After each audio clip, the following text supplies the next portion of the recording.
break it down for us. What are some of the reasons that first generation college students might perform differently than their peers? How can that status, the status of being a first generation college student, affect their performance? Yeah, well, from what we know, first generation college students usually come to university underprepared. And what that usually translates to is they have lower like college readiness scores via the ACT, SAT, less familial support in general, and most of the time, but not always, from a lower SES. And so not having a parent who has completed a college degree makes it difficult for first generation college students to really know how to prepare, and what to expect at the university level. An example I like to use is FAFSA. If you've never heard or had anyone go through that before, FAFSA itself can be very confusing. Or even just what are the rules of the university? What resources are there? If no one has gone through this before you, it's a whole new culture and it's a whole new language.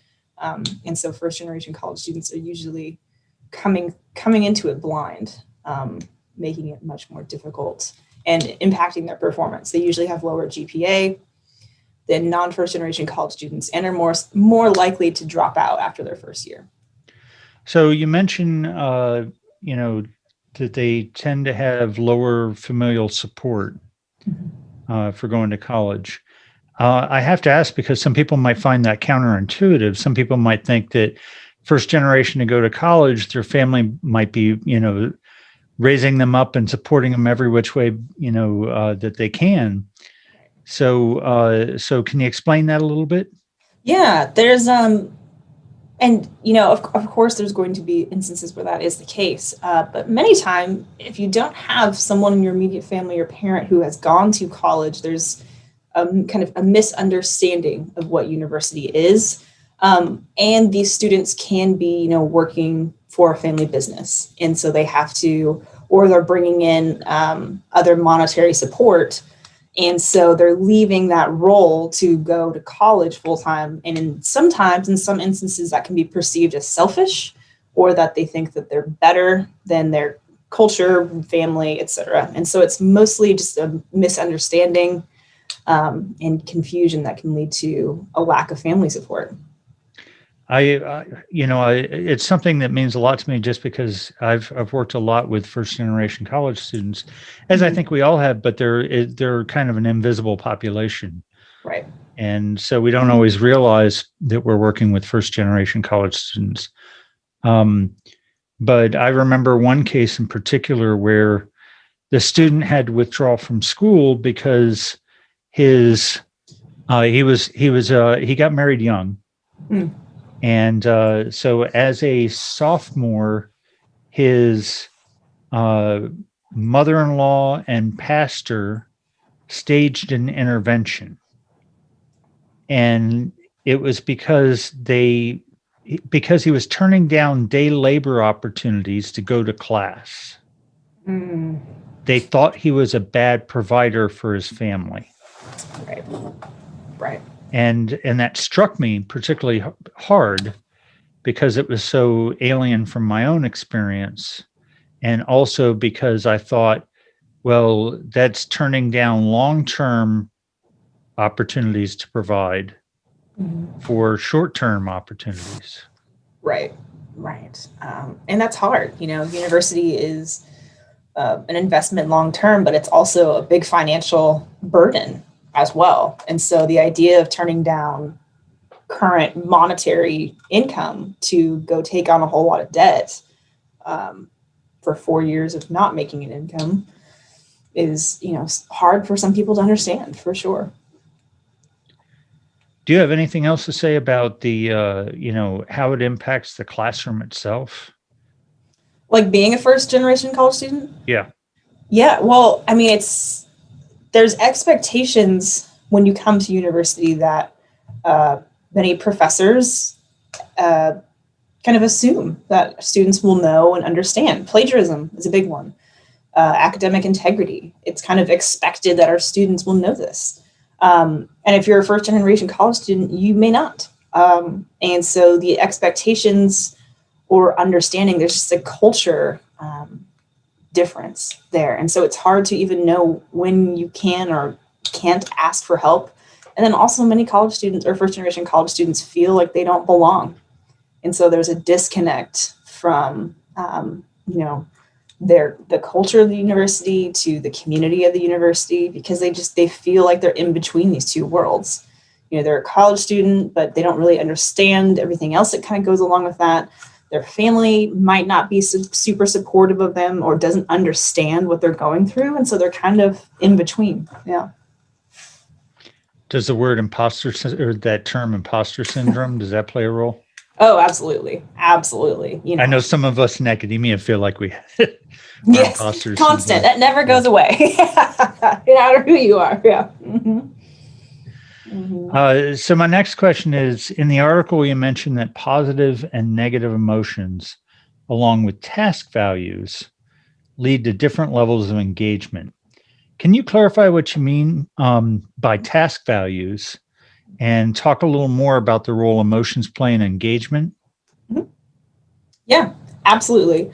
So let's start with task values. So they come from expectancy value theory, which is a socio-cognitive perspective of motivation. It's very popular in educational psychology, psychology in general. And in essence, expectancy value theory argues that we engage in a task based on our expectancy beliefs or our beliefs of our ability to complete a task successfully, similar to efficacy. And then our perceptions of the cost or incentive for pursuing a task. And that's what we would refer to as task values. So these are reasons students believe they should or shouldn't engage in a task. So there's 4 subjective task values. Intrinsic value can also be referred to as interest value. And that's a person's kind of general liking or feelings of enjoyment for a particular task. For instance, I have low intrinsic value for going to the gym, but I have high utility value, which is your belief about the usefulness of a task, especially in reference to your future goals. So like, I hate the gym. With COVID, I haven't been going, but I hate exercise. It feels painful, but I know that it has a high utility value. It's useful for, my mental health, keeping in shape or whatnot. And then there's attainment value. And this is your belief that performing well on a particular task is affirming to your own self-concept. So doing well is important to who you are. And then finally, cost value is kind of the opposite. It refers to kind of your assessment of the effort that it's going to take and the resources that are required to be successful for a task. So as a student, if I see the cost value of my effort or the resources is too high, then I won't engage in a task. And so we know that task values, there's been a lot of research on task values and expectancy value theory. And in general, we see attainment value and utility value have major predictive power in student engagement. If you have high attainment and utility value, if you value this and you think it's beneficial for your future and your self-concept, you're more likely to engage and persist on a topic or task. Whereas cost value, if you have high cost value, least likely to engage in a task or persist when you hit an obstacle. Looking at emotions, this has actually been a relatively recent area of interest for educational research. Most of the focus for emotions in education has been focused on anxiety and like test anxiety. So it's actually pretty rare that we look at positive emotions and the impact that they have on course engagement. We're usually focused on negative. So we perceive cost as the amount of effort we're putting into things. Is that correct? Yes. Mm-hmm. Effort or resources, physical, spiritual, mental, or otherwise. Yeah. And we can look at value as, on the one hand, the whatever intrinsic pleasure we get out of it, Mhm. And on the other hand, how it informs our identity in some way, Right. right? Yes. It makes us feel like a good student or going to be a successful or something of that sort, or maybe just smart, right? Right. Absolutely. Mhm. Okay. And so we look at that cost to benefit ratio. Is that kind Right. of what we're looking at? Absolutely. So students, any task, people in general, we're looking at motivation. What is going to dictate whether I engage in a task or not is my perception or kind of evaluation through these like task values. Yeah. Mhm. Okay. Your article cited research on activating and deactivating emotions. Mhm. Are these emotions that lead to different levels of engagement what is meant by those terms? Or Yes, okay. absolutely. So Peckrin is kind of the famous researcher who looks at academic emotions. And so he breaks it down into activating emotions, which is just emotions causing physiological arousal. So this can be anger, excitement, happiness, etc. And then we have deactivating emotions. And these are emotions that lead to non-arousal, such as like relief or hopelessness. And we see further that those have positive and negative valence to them, right? So happiness is an activating positive emotion that inspires engagement or interest. So previous research has indicated that at-risk college students displayed increased positive emotions towards course content, increased learning, and develop interest in course content. So we want to inspire activating versus deactivating emotions within academic kind of context for Are sure. all activating emotions positive and all deactivating emotions negative? Is it No, that? absolutely not. It kind of depends, right? So you can be like anger, for instance, would be an activating emotion, but isn't necessarily a positive thing. So it engages you, but it doesn't necessarily mean that it's in a positive light. Same thing as deactivating. Relief can be a good feeling, can be a good positive thing, but it's deactivating, leading to non-arousal, so not inspiring engagement as much.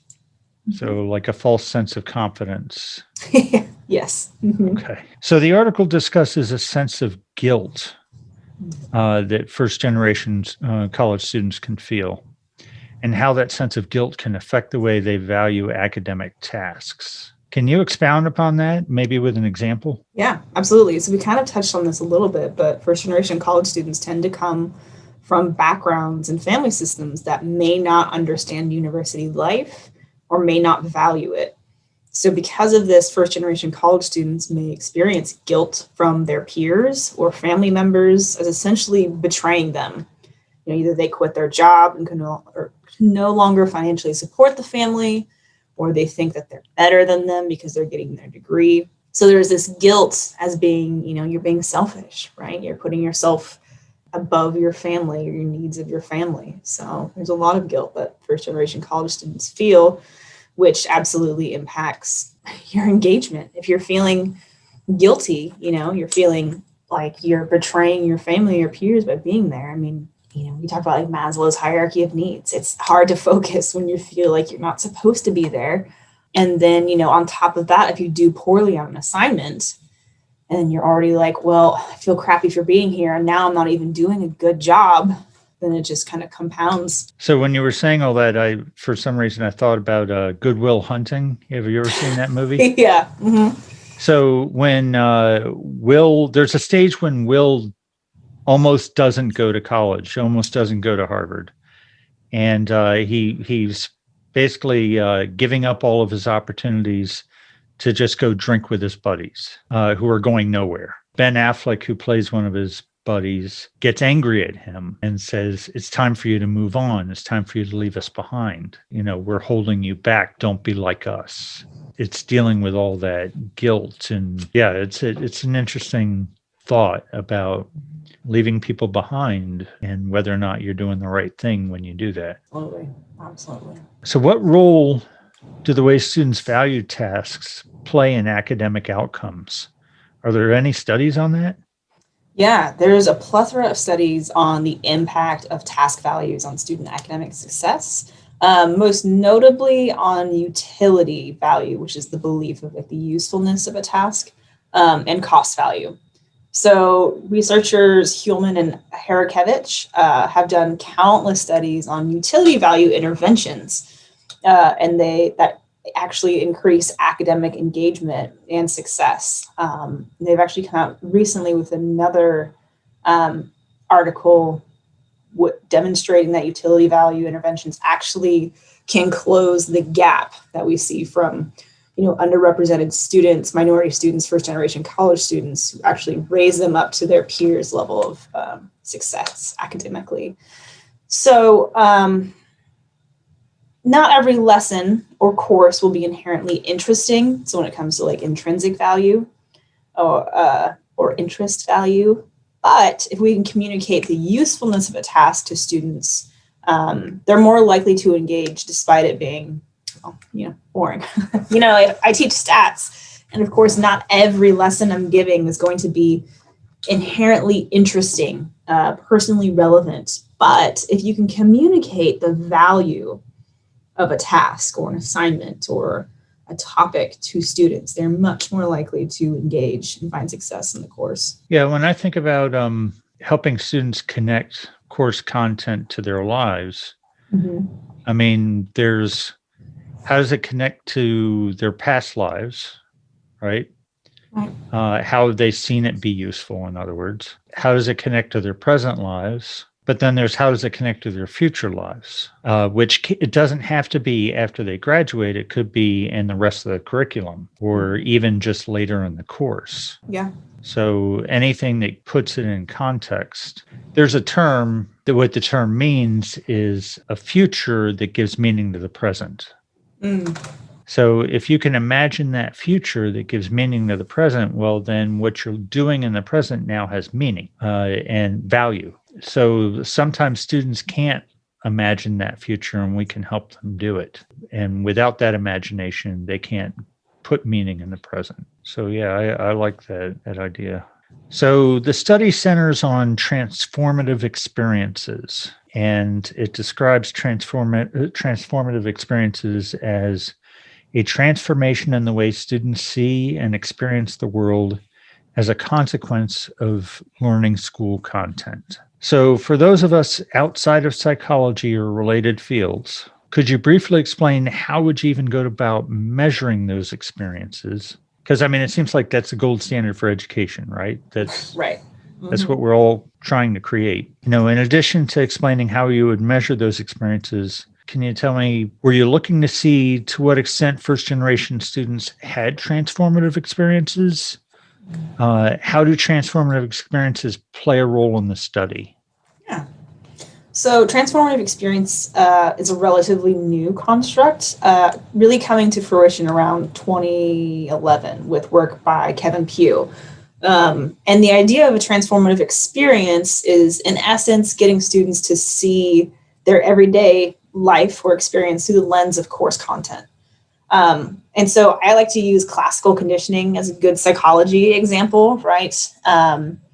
We teach an intro to psych all the time about classical conditioning, it's the name Pavlov, ring a bell, right? And so the idea that if you're exposed to a stimulus over and over again, eventually, and you pair it with something meaningful, eventually that stimulus itself will elicit a response, right? So you ring a bell and you feed your dog enough times, you ringing the bell and feeding the dog. When you ring the bell, the dog will start to salivate, even if you don't present food.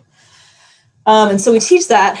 And then I like to have students complete what are called use change value discussions, where they talk about how they've used curriculum or course content in their life, how they've seen it, how that changed their perspective, and why that's valuable.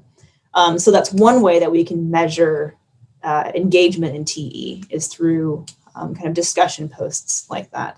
So usually students will be like, I've noticed I always feed my dog cheese from the refrigerator. And so now every time I open the refrigerator, regardless if I feed them cheese or not, they come running to the fridge, right? Or they'll go through how they've seen classical conditioning in their own life. So that's one way, like within the classroom, how you can measure transformative experience. Journal entries also, to kind of see them in real time. But for research sake, we use a reliable and validated self-report measure that asks students to report on their experiences of TE. It's a 27-item Likert style scale. So in this study, we were curious to see if there was a difference in first-generation college students in their engagement in TE and what predicted that. Since first-generation college students in general have lower positive emotions and intrinsic value, which is a predictor of TE, we figured that they might actually have lower engagement in transformative experience. So talk about how you conducted this study. Explain it to us. Who and how many were the subjects? Yeah, so the study was actually conducted, I guess, 5 years ago. It was fall 2016. We conducted a study versus a survey, self-report, that measured students' task values, emotions, and experiences of TE in a general psychology course at a large Southwestern university and also a mid-sized Western university. So 2 institutions. 2 institutions, yeah. In total, we had 506 participants who were undergrad students enrolled in an introductory psychology course. But they weren't all first-generation college students. Correct. It was about 30% were first-generation college students. Okay. So let me see what the raw number, I think it was like 111 at the end of the study. Because, as the study goes on, people drop out. Let's see. We had 198 first-gen and then 338 not first-gen. And how long was the study? It was at the start of the semester. So it went for 2 weeks. Okay. So it's just one cohort, one semester. Mm-hmm. Okay. Tell us about the results. What did you expect? What didn't you expect? Yeah. So we expected that first-generation college students would have higher levels of negative emotions. And that is absolutely what we found. They had much higher levels of negative emotions than non-first-gen students. We also found that, and this was academic emotions, not just like in general negative emotions, but low experiences of, lacking and, more anger and frustration, et cetera, when thinking about their academic experience. So our second research question and finding was there was not a difference in engagement in TE between first generation or transformative experience between first generation college students and non-first generation college students. But the study did demonstrate that utility value, intrinsic, and attainment value all positively predicted engagement in TE. So if you had high utility, intrinsic, and or attainment value, you were more likely to have these experiences of transformative experience. You were more likely to see the course content in your everyday life.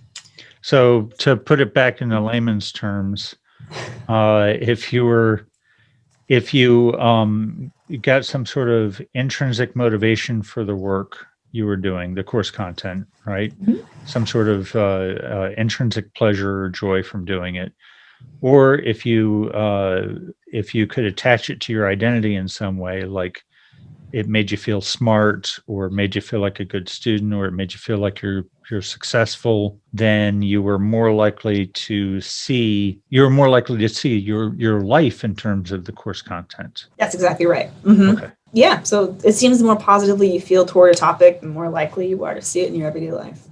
But again, there's no correlation between the experience of first generation college students and those transformative experiences.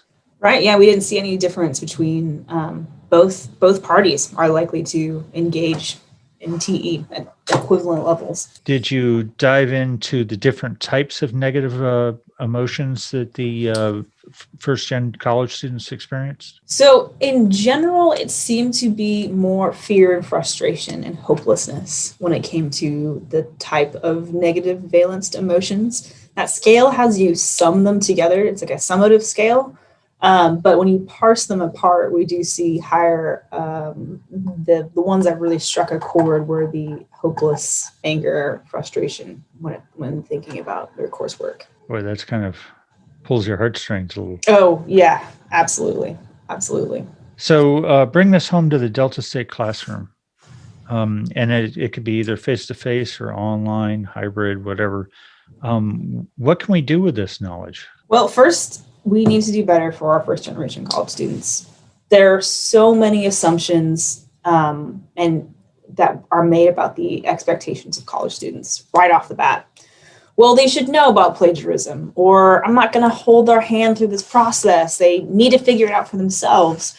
Many of our students are, especially at Delta State, are coming from backgrounds, educational backgrounds that are not preparing them or have not educated them on what college expectations are. Many don't know or understand plagiarism, FAFSA, or how to write a professional email or why that's important.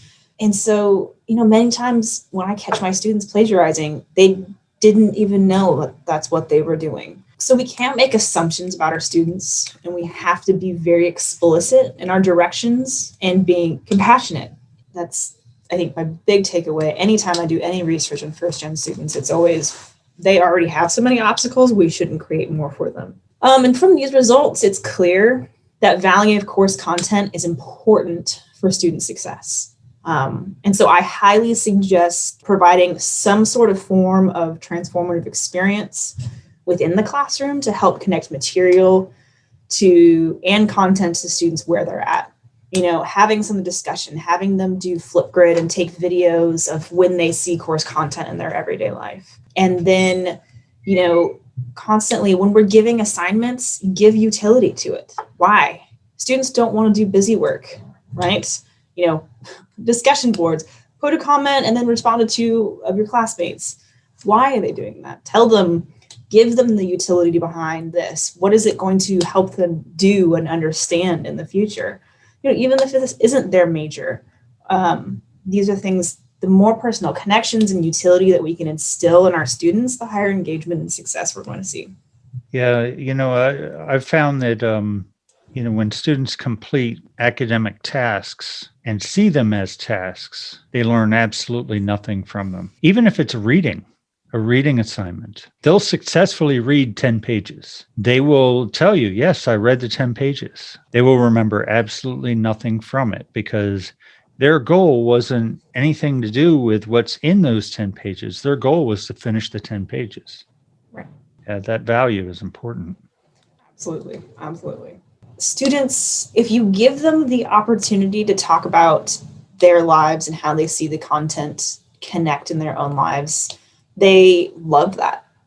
It's also a great way to help make your classroom more culturally diverse because you're also allowing your students to bring in their own backgrounds and their own culture to your experiences. And I have found that's really expanded my own worldview, and it's really helped create a feeling of connection, community in my classroom. And so, give your students opportunities, be it a discussion, be it a Flipgrid video, be it a paper, what have you. Give them the opportunity to show how this connects in their life. It enriches your classroom in multi levels. Yeah. Well, thank you very much. Yeah. Well, thank you for giving me the opportunity to talk about my research.